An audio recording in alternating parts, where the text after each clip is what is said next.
Hello welcome back to mom and baby care tips. ఇవాళ video వచ్చేసి ఏంటంటే already ఇంతకుముందు వీడియోలో 6 నెలలలోపు పిల్లలకి అంటే పాలు తాగే పిల్లలకి జలుబు బాగా అయినప్పుడు ఎలాంటి టిప్స్ యూజ్ చేయాలి, తగ్గించాలంటే ఏం చేయాలనేది ఆ వీడియోలో క్లియర్గా చెప్పడం జరిగింది. సో ఈ వీడియోలో ఫుడ్ తీసుకునే పిల్లలు అంటే ముఖ్యంగా 1 ఇయర్ నుంచి ఇంకా ఎబో పిల్లలు 2 ఇయర్స్ 3 ఇయర్స్ 4 ఇయర్స్ 5 ఇయర్స్ ఇలా ఉన్న పిల్లలు బాగా జలుబు అయినప్పుడు, బాగా దగ్గు అట్లా వచ్చినప్పుడు ఏం చేయాలి, సో ఎలా చేస్తే వీళ్ళ జలుబు అనేది తగ్గుతుంది. ఎందుకంటే ఆల్రెడీ వర్షాకాలం అనేది స్టార్ట్ అయింది కాబట్టి ముఖ్యంగా పిల్లలకి ఇది తొందరగా అటాక్ అవుతుంది అన్నమాట.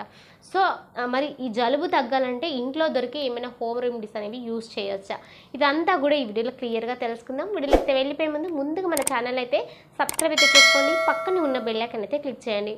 నేను పెట్టే ప్రతి వీడియో కూడా మీకు ముందుగా నోటిఫికేషన్ రూపంలో రావడం అయితే జరుగుతుంది.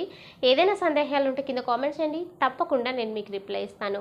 ఇక వీడియోలకైతే నార్మల్గా ఇంతకుముందు వీడియోలో 6 months లోపు పిల్లలకి జలుబు బాగా అయినప్పుడు ఏం చేయాలనేది నేను అందులో షేర్ చేశాను. ఈ వీడియో ఏంటంటే సో ముఖ్యంగా ఫుడ్ తీసుకునే పిల్లలకి జలుబు కనుక ఎక్కువగా ఉంటే అంటే 1 ఇయర్ 2 ఇయర్స్ 3 ఇయర్స్ 4 ఇయర్స్ ఇట్లా ఉన్న పిల్లలకి బాగా జలుబు ఉంటే ఎలాంటి హోమ్ రెమెడీస్ యూస్ చేయాలనేది ఫస్ట్ మనం తెలుసుకుందాం.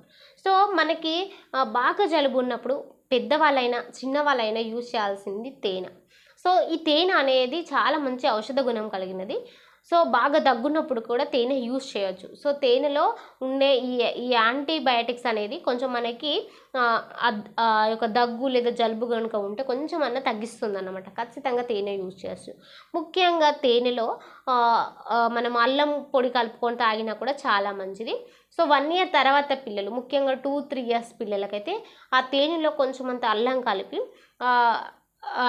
అల్లం రసాన్ని అంటే తేనెలో కొంచెం అల్లం రసాన్ని కలిపి కొంచెం వాటర్లో కానీ లేకపోతే గోరువెచ్చని వాటర్ ఉంటాయి కదా, సో అందులో కలిపి పిల్లలకి తాగించండి. ఖచ్చితంగా జలుబు తగ్గుతుంది అండ్ ఇక్కడ ఉన్న గొంతులో ఉండే గరగర అనేది తగ్గుతుంది.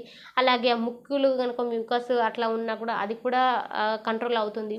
సో ఖచ్చితంగా ఎంతో కొంత మీకు చాలా హెల్ప్ అవుతుంది అన్నమాట. సో ఈ తేనె అల్లం కలుపుకొని తాగడం వల్ల కొందరు అప్పుడప్పుడు తేనె లేకపోతే నిమ్మ రసం కూడా యాడ్ చేసి ఇస్తూ ఉంటారు అంటే వేడి వాటర్లో. ఖచ్చితంగా ఇది కూడా చాలా మంచిది. ఎందుకంటే చాలామంది పెద్దవాళ్ళు ఏమనుకుంటారంటే సో నిమ్మరసం అంటే అది కొంచెం పులుపు కదా, బేబీకి బాగా దగ్గు లేదా జలుబు ఎక్కువగా అవుతుంది అనుకుంటారు. కానీ నిజానికి అందులో సి విటమిన్ అనేది ఉంటుంది. సో సి విటమిన్ అంటే మనకి ఇమ్యూనిటీ పవర్ని పెంచుతుంది. సో డెఫినెట్లీ ఇది చాలా యూజ్ అండ్ మనకి ఇందులో తేనెలో కూడా మనకి యాంటీబయాటిక్ ఉంటుంది కాబట్టి సో అది కూడా చాలా మంచిది. సో కాబట్టి మీరు కొంచెం కొంచెం గోరువెచ్చగా వాటర్ వేడి చేసేసి సో అందులో కొంచెం అంత హనీ కొంచెం అంత నిమ్మరసం కలిపి పిల్లలకి కొంచెంగా తాగించారనుకోండి, ఖచ్చితంగా మనకి ఆ జలుబు దగ్గు డెఫినెట్లీ ఉపశమనం అనేది వస్తుంది. తేనె తీసుకోవడం వల్ల మనకి దగ్గు కనుక ఉంటే ఖచ్చితంగా కంట్రోల్ అవుతుంది అనమాట. సో ఇది యూజ్ చేయండి.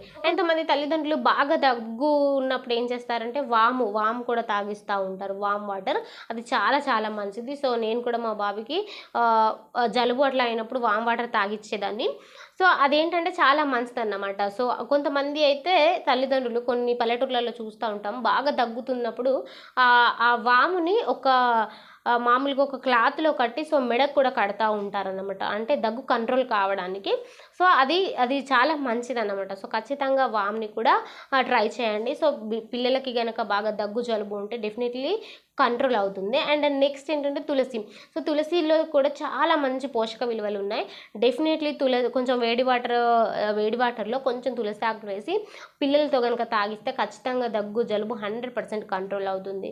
సో ఖచ్చితంగా పిల్లలకి కొంచెం వేడిగా ఇవ్వాలి ఏది ఇచ్చినా కూడా, అంటే పాలు కానీ ఇంకా ఏమైనా కూడా కొంచెం వేడిగా ఇస్తే కొంచెం కంట్రోల్లో ఉంటుంది అన్నమాట మనకి దగ్గు జలుబు. కానీ ఎందుకంటే కొంచెం పెద్ద పిల్లలు కాబట్టి డెఫినెట్లీ వీళ్ళు అన్నీ తాగగలుగుతారు.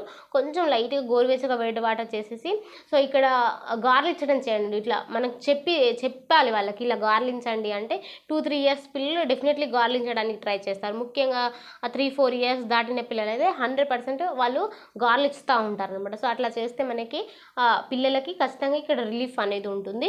సో స్నానం కూడా ఏంటంటే అంటే బాగా జలుబు ఉంది కదా స్నానం పోయొద్దు అనుకుంటారు, ఖచ్చితంగా వేడి వాటర్తో స్నానం పోయండి, ఏం పర్వాలేదు. మనకి నార్మల్గా పిల్లలు పిల్లలకి యూజ్ చేసే విక్స్ అనేది దొరుకుతూ ఉంటుంది. సో ఆ విక్స్ని కూడా యూజ్ చేసినా కూడా పిల్లలకి ఏం మంట రాదు. సో ఖచ్చితంగా రిలీఫ్ అనేది ఉంటుంది. వాళ్ళకి ఇక్కడ ఛాతి పైన రాయడం, తలకి రాయడం, సో అట్లా ముక్కు దగ్గర రాయడం, ఖచ్చితంగా అట్లా చేస్తే కనుక 100% చాలా మంచి రిజల్ట్ ఉంటుందన్నమాట. సో దీంతో పాటు సెలైన్ డ్రాప్స్ అని దొరుకుతూ ఉంటాయి. సో సెలైన్ డ్రాప్స్ అనేది మనము ఎప్పుడు పడితే అప్పుడు మనం ఇష్టంగా కూడా యూజ్ చేయకూడదు. ఖచ్చితంగా డాక్టర్ని అడిగిన తర్వాతనే ఆ సెలైన్ డ్రాప్స్ని అయితే యూజ్ చేయాలి. ఎందుకంటే సెలైన్ డ్రాప్స్ యూజ్ చేస్తే రిలీఫ్ అవుతుంది ముక్కు. డెఫినెట్లీ అది మనకి పిల్లలకి బాగుంటుంది. కానీ ఖచ్చితంగా అది డాక్టర్ని అడిగిన తర్వాతే మీరు యూజ్ చేయాల్సిన అవసరం ఉంది. పిల్లల్ని పడుకోబెట్టేటప్పుడు కూడా సో కొంచెం తల అనేది ఎత్తులో ఉండేలా చూసుకోండి. అంటే కొంచెం ఈ పొజిషన్లో పడుకోబెట్టండి. ఎందుకంటే పిల్లలకి కొంచెం ఇబ్బంది లేకుండా పడుకుంటారనమాట. సో ఖచ్చితంగా ఈ టిప్స్ అన్ని యూజ్ చేయండి. ఇంకొకటి నెబ్లైజర్ కూడా యూజ్ చేయొచ్చు అని అడుగుతున్నాడు. సో నెబ్లైజర్ కూడా యూజ్ చేయొచ్చు. కాకపోతే అదేంటంటే పిల్లలకి బాగా ఇబ్బంది ఉన్నప్పుడు, అంటే ఈ ఛాతి దగ్గర ఇబ్బంది ఉన్నప్పుడు, ఈ గొంతులో బాగా గురగుర శబ్దం వస్తున్నప్పుడు, బాగా ఇబ్బందిగా ఉన్నప్పుడు, చాలా చాలా అంటే ముక్కు నుంచి అసలు శ్వాస అనేది రావట్లేదు అనుకున్నప్పుడు అప్పుడు మనం డాక్టర్ని అడిగి ఆ నెబ్లైజర్ అనేది యూజ్ చేయొచ్చు.